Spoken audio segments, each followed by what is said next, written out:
अगर आप बिहार के किसान हैं, चाहे बिहार के किसी भी कोने में रहते हों या देश के अलग प्रदेश में रहते हों, तो आपके लिए ये खबर बहुत ज़रूरी है, क्योंकि अब छठ आने वाला है और छठ में बिहार की आबादी बढ़ने वाली है और इस बात को सरकार मान रही है। और छठ के बाद जो है भूमि सर्वे के कामों में बेतहाशा वृद्धि होगा। एक टाइमलाइन जारी हो जाएगा, एक डेट निर्धारित हो जाएगा कि इतने तारीख तक अपना सारा कागजात जमा कर दीजिए। जी नमस्कार, मैं हूं विपुल कुमार और आप देख रहे हैं सूर्य विहार डिजिटल न्यूज। अब हम बिहार के तमाम दर्शकों से, तमाम किसानों से, तमाम रैयतों से हम विनम्र अपील कर रहे हैं कि हमारे चैनल को अगर आपने अब तक सब्सक्राइब नहीं किया है तो सब्सक्राइब कर लें, बेल आइकन को दबा लें।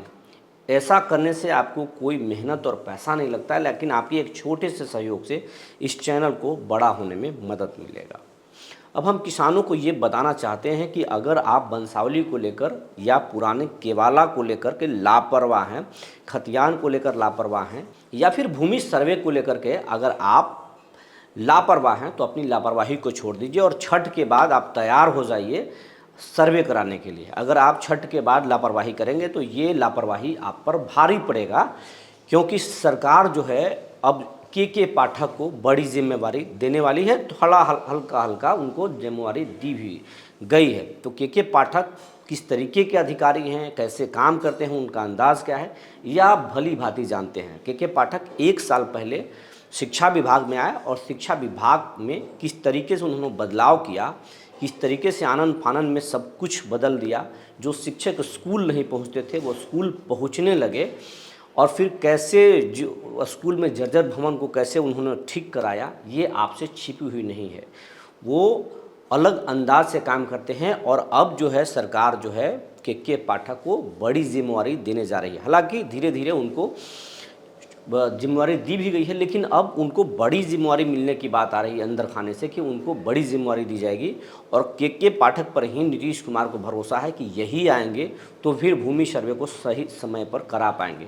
तो आप ये जान लीजिए कि अगर के पाठक आएंगे तो फिर आपके पास समय नहीं बचेगा और के पाठक किसी की बात सुनते नहीं हैं, अपने हिसाब से करते हैं और फिर आपका कोई पैर भी नहीं चलेगा। न सांसद की बात मानी जाएगी, न विधायक की बात मानी जाएगी, यहाँ तक कि मंत्री तक फेल हो जाएंगे, क्योंकि के पाठक उस अधिकारी का नाम है जिन्होंने मुख्यमंत्री की बात को भी उन्होंने इग्नोर कर दिया था।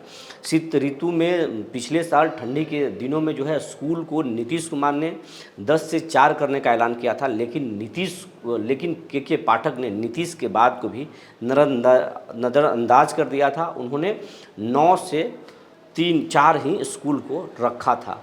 तो ये हैं के पाठक। तो के पाठक अगर मेन रोल में आएंगे तो आप समझ लीजिए कि सर्वे के लिए एक समय सीमा तय कर दी जाएगी और उसी समय सीमा के अंदर आपको ज़मीन का सर्वे करा लेना होगा। अगर नहीं करेंगे तो फिर आपकी ज़मीन पर जो है रसीद कटना बंद हो जाएगा, हो सकता है उसको सरकारी घोषित कर दिया जाए, फिर आपको अपील में जाना पड़ेगा, बहुत तरह की परेशानी हो जाएगी। इसीलिए आप अपने पुराना केवाला को निकाल लीजिए, आप अपने खतियान को कैथी में है तो उसको हिंदी में ट्रांसलेट करा लीजिए, या आप कोई लीगल राय ले लीजिए कि अगर हम भूमि सर्वे में कागजात नहीं मिल रहा है तो हम कैसे जो है इसको अपना ज़मीन को अपने पास बचा पाएँ। ये बंदोबस्त जिला के बंदोबस्त कार्यालय में भी जाकर पता कर सकते हैं या किसी से लीगल राय भी ले सकते हैं। लेकिन आप तैयारी कर लीजिए, क्योंकि कहीं देर न हो जाए और ये देर आप पर भारी न हो जाए।